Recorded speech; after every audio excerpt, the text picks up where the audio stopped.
Hey everybody, Ben here from DMC Films and Certain Block Studios. When you ask an artist about a tablet, they're going to tell you about something like this. But today, we're going to have a look at one of these.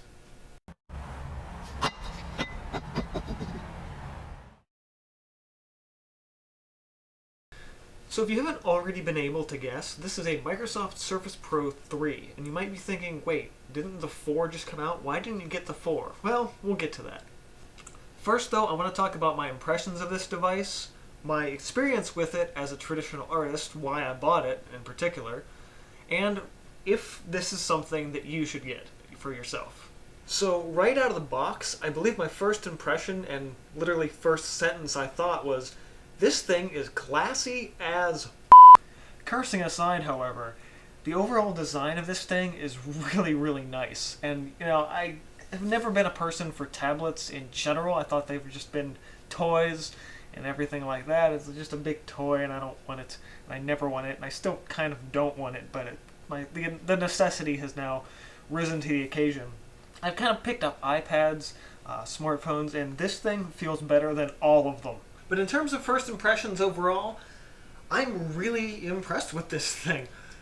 This is actually a refurbished Core i5 4GB model of the Pro 3, and honestly, it looks and feels brand new. So what is it actually like to use the Surface Pro 3? What is it like to set it up, to play with it, around with it for the first time? And that's basically what I've been doing for the past week and a half. Well, with any new laptop, desktop computer, tablet, you're going to spend your first day usually kind of setting things up, trying to get, just get your bearings. Usually you're installing updates and drivers and all kind of fun stuff like that. My first day was actually really interesting because I'd set it up, started installing updates, just had the first startup experience, and after about an hour, it died.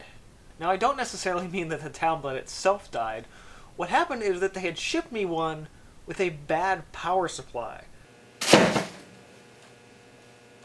Now, I kind of feel like this could have been solved pre-shipping, just if they tested it out, and they could very well have done that. It may have been something that happened in shipping, and luckily I'm a person that understands that when you ship any kind of computer component, there's a chance that it could die during shipping. So I was like, oh geez, what the heck do I do here?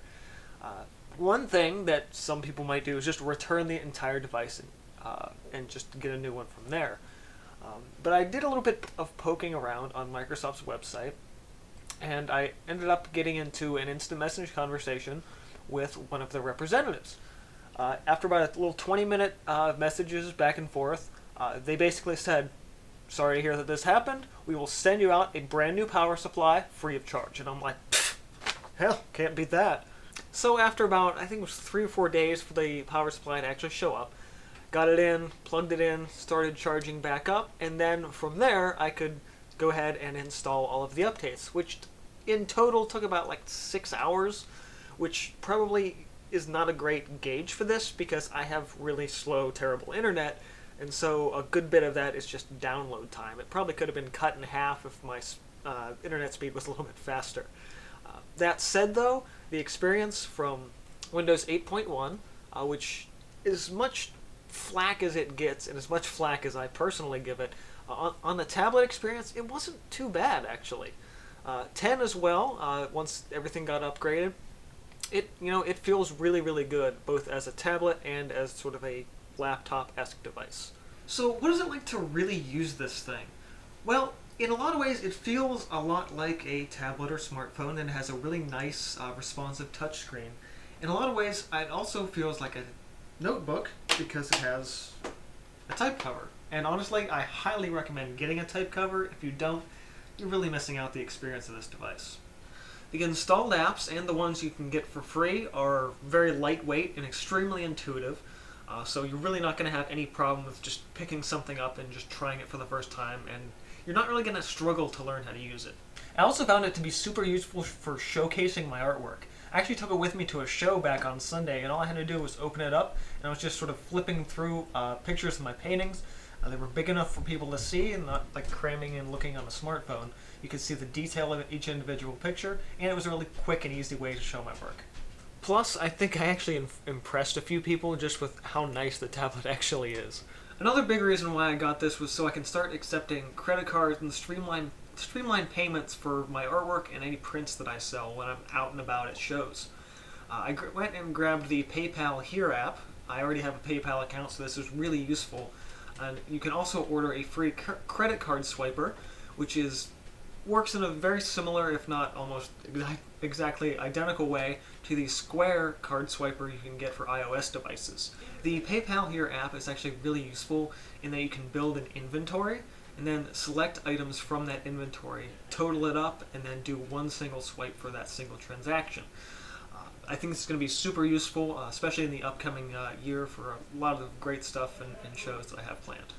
In playing around with the device, though, one thing I actually found myself doing is that if the type cover was attached, I was using either the keyboard or the trackpad, and if it was not attached, I was using the pen to navigate. I actually wasn't touching the device and utilizing the touchscreen quite as much as I think Microsoft intends you to, or as much as I thought I would be doing. It really works well with the pen for particularly precision work, and with a nice wide and big resolution, you kind of need the extra bit of precision when trying to click on certain things. So between the type cover and the pen, I actually find I'm using those more than the actual touchscreen itself. Also, the type cover I got is the Surface Pro 4 type cover, which is backwards compatible with the Pro 3.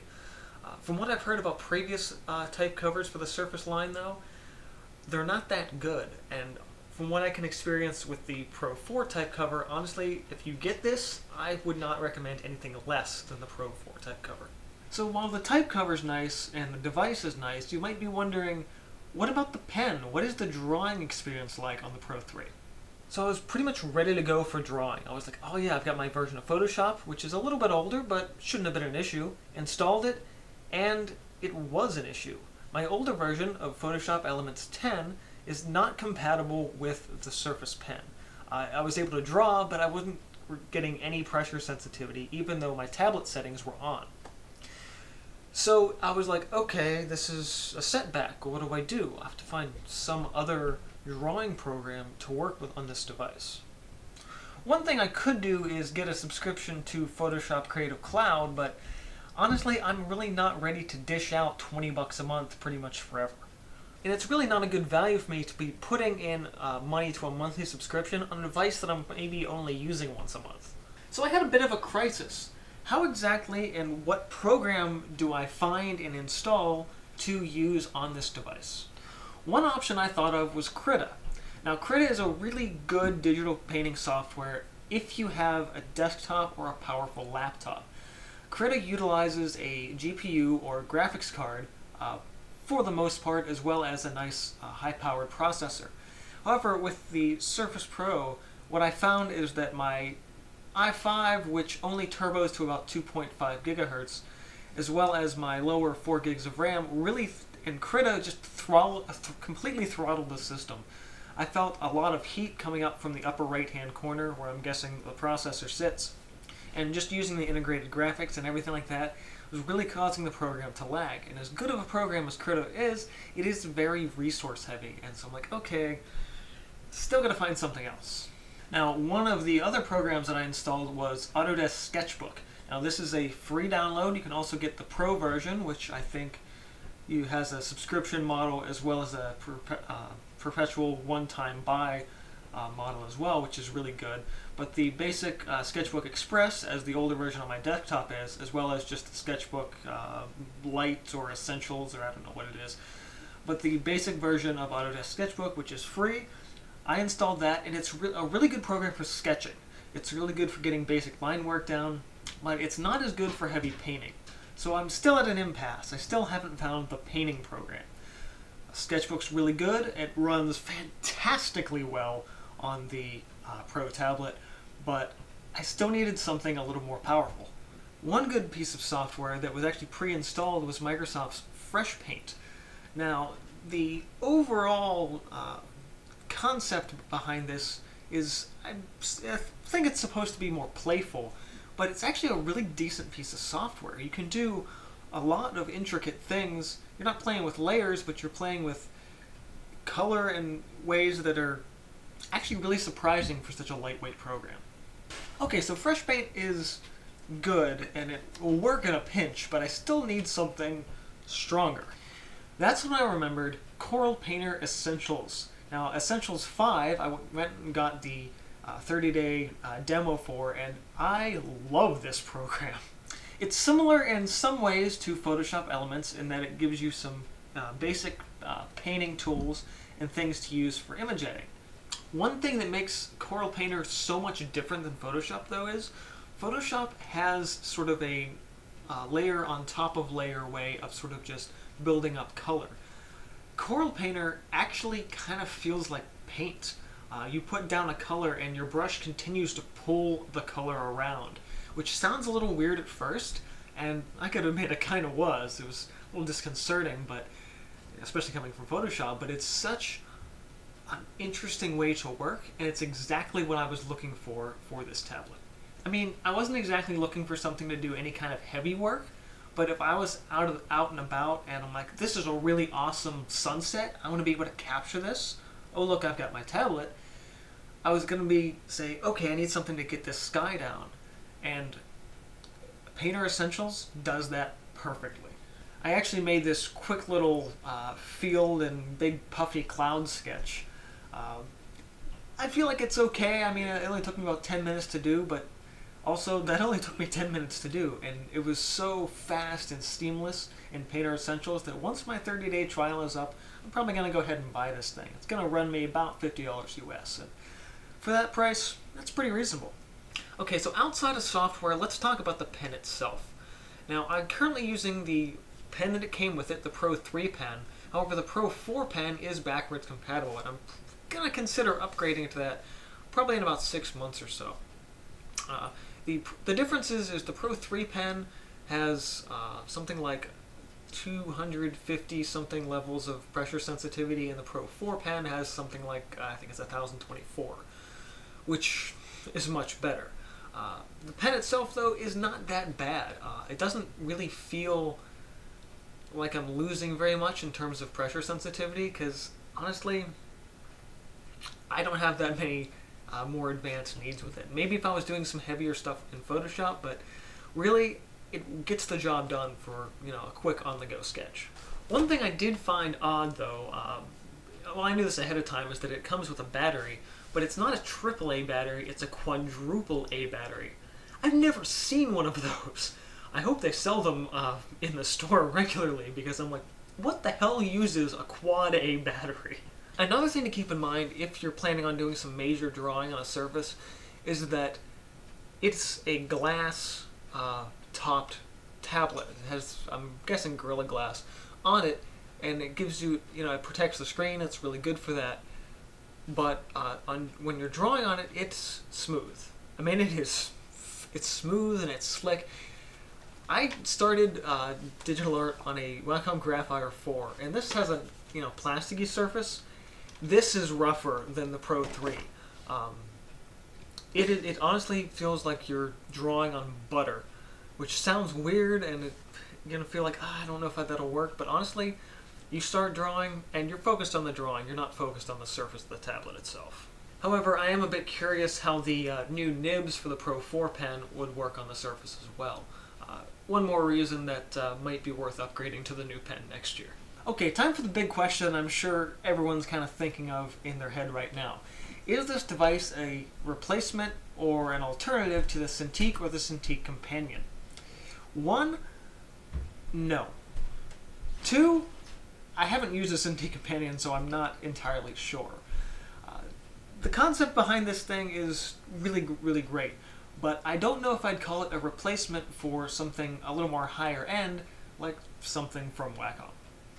While this tablet is really great for some lightweight programs and some mid-range work, the more advanced stuff you do, the more layers and everything like that, you're going to want something a little bit more powerful. Now, this particular model, i5 4GB, it's not going to be able to handle even Photoshop probably super, super well. If I was going to be running full Photoshop CC on this, I would have gotten the 8GB i7 model, but at that price point, it might as well have just been a Cintiq companion. Another big question, and sort of the tagline that Microsoft gives, is that it's the tablet to replace your laptop. No, it isn't. I would not use this in place of my laptop. In fact, I am still definitely using my laptop over this thing. Mostly because my laptop has a little more kick to it. And that's my biggest complaint, is that you cannot replace a full-blown laptop with a tablet. It doesn't matter how nice that tablet is. It doesn't matter how much you've spent on it. Particularly, I spent about the same price on this as I did on my laptop. My laptop kicks the crap out of this in terms of power and performance. So overall, while yes, the Pro 3 has great portability, if you're doing anything besides checking your email, browsing the internet, watching YouTube videos, and maybe some like word processing and stuff like that, if you want to do any kind of major Photoshop stuff, video editing, music creation, get a real laptop, don't get this. That said, however, if you are in a pinch and you just need to get some work done, it will work. Don't get me wrong. It's not absolutely dead weight over a laptop, but if you have the option, use your laptop. If you don't have the option, go ahead and use the Pro. So I've actually given this thing a nice batch of criticism tonight, and you might be thinking, wow, this thing probably sucks. It actually doesn't. It's really good. I love this thing, and I honestly at this point would not trade it for another tablet or another device, except, you know, my actual laptop. On top of really loving the design of it, the aesthetics, it's the perfect device for on-the-go art business. It's great for on-the-go field studies, as well as doing just some work outside of your desk. I actually found a good bit of time I was just sitting on relaxing on my couch, just sitting there drawing, and it just feels so natural and so nice to work with that way. It's thin, it's light, it travels well, and you know what, as light as it is, for its size it does feel a little bit dense, but I love the concept and the ability to pull this thing out in public. Honestly, it just makes me feel cooler. And in some way, that seems a little shallow and conceited, but a device like this, it's going to turn some heads, and people are going to, notice you. And maybe that's not necessarily what you want, but this is a great tool for promoting your work. So I kind of feel like this has been a vlog more than anything else, but I do want to give a few final tips.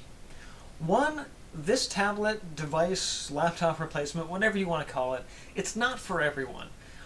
I feel like if you're going to buy this, you should have a very specific idea in mind of how you're going to use it. For me, it's a business device. It's a way to accept credit cards on the go. It's a way to promote my work and share it easily, talk to gallery owners, curators, being able to, open it up, show my work quickly, as well as with a bit of flair to it as well. Despite a few hiccups in the beginning, the overall experience of both buying, owning, setting up, and using the device have been fantastic. And finally, this is only my sort of review and overview of it after owning it for about a week and a half. I'm planning to do a follow-up review in about 6 months to see how it's actually fared once I'm actually using it a little more heavily. I also plan on doing a full write-up talking about a lot of the stuff I did in this video and maybe some little bit extra stuff over on my blog, cinderblockstudios.com/blog. That'll be up probably in about a month or so from the time this video uploads, so look forward to reading that. Subscribe for more videos here, and this has been from DMC Films and Cinderblock Studios. See you guys next time. First and foremost, this book is designed for beginners who have either never picked up a pencil before or are just starting to draw and learn, whether that be